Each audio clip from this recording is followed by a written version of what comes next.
This here is the ninth story of the little series of the Little Rebel of the Gap.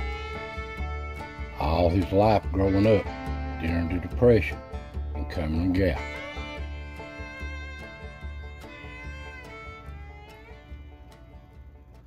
Now, to bring you up to speed, this here's the Pinnacle, and this is an area called Cumberland Gap, where three states come together: Kentucky, Tennessee, and Virginia.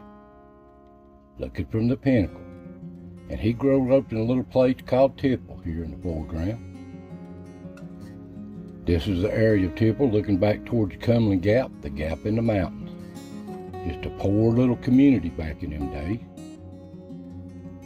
And he growed up in a little house like this with 11 brothers and sisters during the Depression. Didn't have much of nothing. And just outside of where he lived was Cumberland Gap, where he growed up. All his little stories about all of his little adventures. But as time went on, he growed up to be a man. There's pictures of him when he was young, all the way up till he got 18. Now, he began to be an adult here in the early 50s. And this is how it looked from the Pinnacle back in that time. Here's how Cumberland Gap looked below the Pinnacle in the early 50s.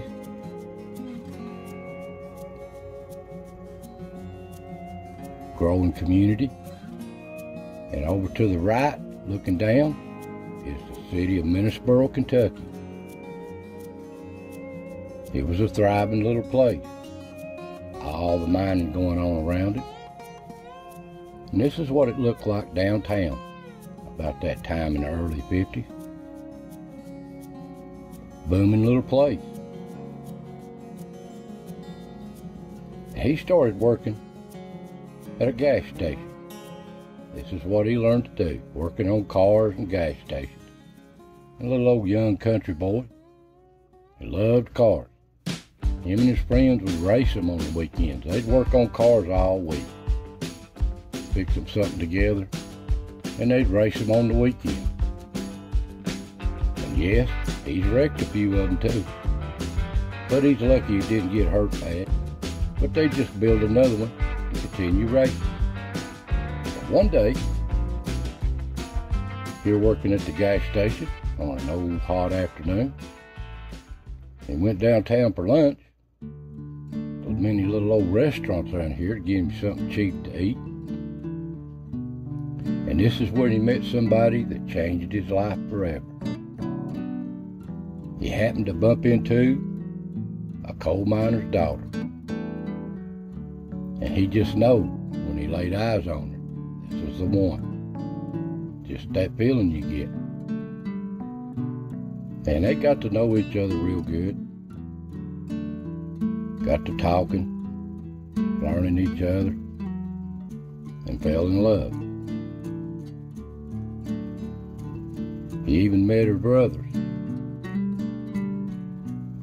the family, and she met his family, his mother.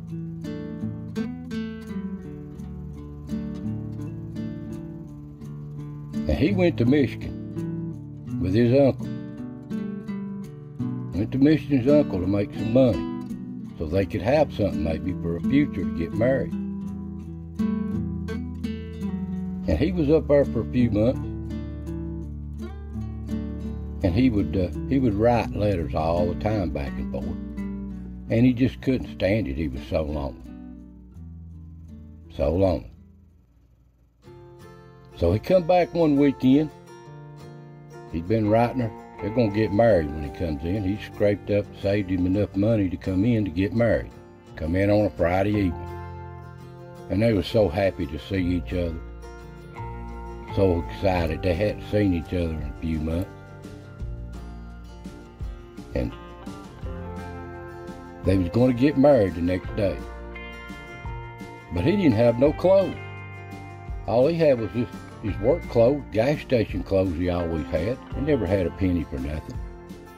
Well, he borrowed clothes from her uncle, her brothers, I'm sorry. Well, they loaded up there about 12 o'clock during the day on a hot August afternoon, middle of August, to go get married in Tazewell, Tennessee, Claiborne County. They come down through Minnesboro, across the mountain, down into Cumberland Gap. They had old roads. There was nothing fancy like there was nowadays. Just old roads. Some of them didn't single lanes. Some of them just real curvy. And some of the sections was pretty good. Pretty good sections of road. They headed toward Claiborne County. Now he knowed that old car, he didn't take it to Michigan with him because he couldn't afford to buy the gas up there. But they took it anyway to get married in. And he knowed he'd throw some old tires in the back, sure enough. Had an old flat. Had an old flat and he changed it, but it had a low air in it. So he limped it on into Tazewell there, a little gas station on the hill just before you get to the courthouse. Put air in. Well, after that, they made their way to the courthouse. It was about an hour's trip from Minnesboro back then to Tazewell. They got to the courthouse, had to go to the health department, get their blood test. Well, they had to wait on that for about an hour. Well, the courthouse stayed open on Saturday up to about 4 o'clock. Well, they got their blood test and everything, and they was getting ready to get married. Getting their marriage license, signing all the paperwork, the clerk. Well, come to find out, she'd brought her mother with her to sign for her because she was just 17 years old. 17 years old. Well, he was really 20 years old, but he didn't want to make her look like he was marrying somebody too young or make the family look bad, so he told him that he was just 17 years old. Well, he had to have somebody sign for him for saying that. Well, he couldn't back out on what he just said, so he had to go all the way back to Cumberland Gap to get his mother.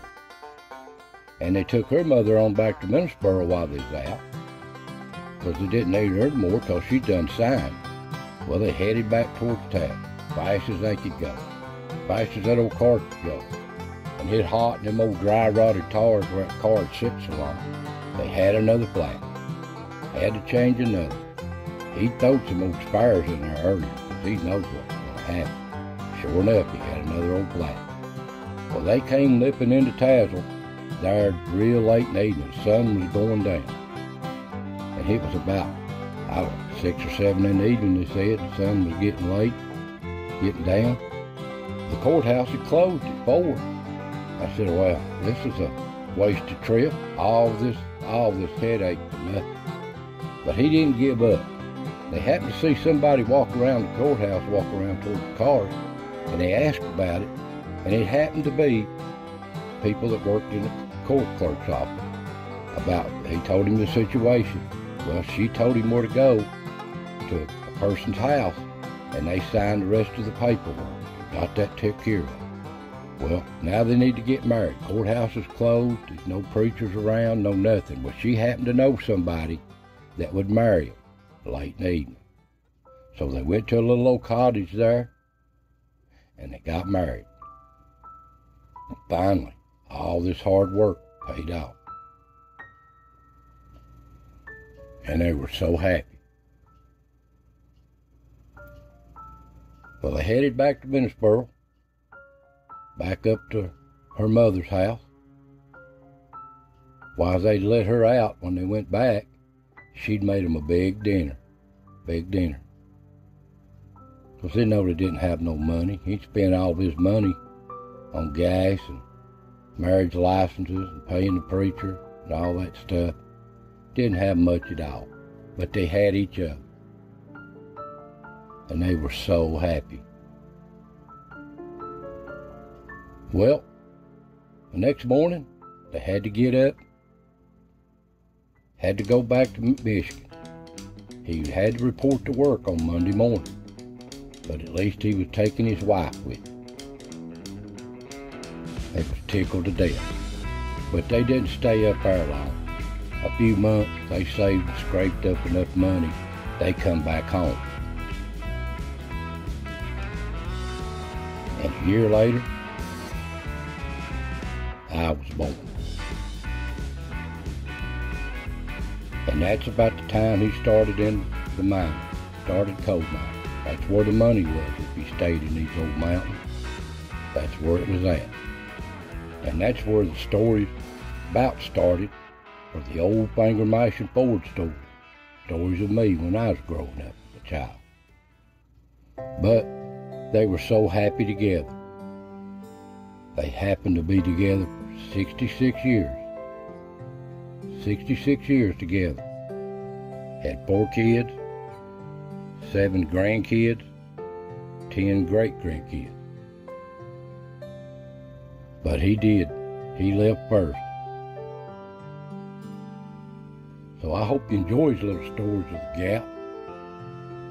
He had so many adventures, he told me. So continue watching these little series. The next one is I'll talk about his life, his family, and how this come to an end. So I want to thank you for watching. God bless, and I'll see you next time.